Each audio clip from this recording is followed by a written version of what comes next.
பர்மனம் உன்னை நாடும் கடல் காற்று ராகம் பாடும் கந்தாவும் பெயரோடும் மாவிட்டபுரம் மலை மேலே மயில் ஏறி நீ வருவாய் வேலொளியில் இருளோடும் வேலவா மனம் குளிர்வாயே மாவிட்டபுரம் முருகா எங்கள் உயிரின் தலைவா ஈழ மண்ணின் காவலா வேலவா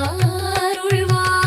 மத்தளம் சத்தம் முழங்குதே மனசுக்குள்ளே தீ மூழுதே ஹரோஹரா என்று சொன்னாலே கண்ணீரெல்லாம் தூரமாதே திருவிழா இரவு விளக்கு ஜொலிக்கும் தேர் வரும் வீதி மக்கள் நிறையும் நாதஸ்வரம் காற்றில் கலந்து நெஞ்சம் முழுக்க பக்தி பெருகும்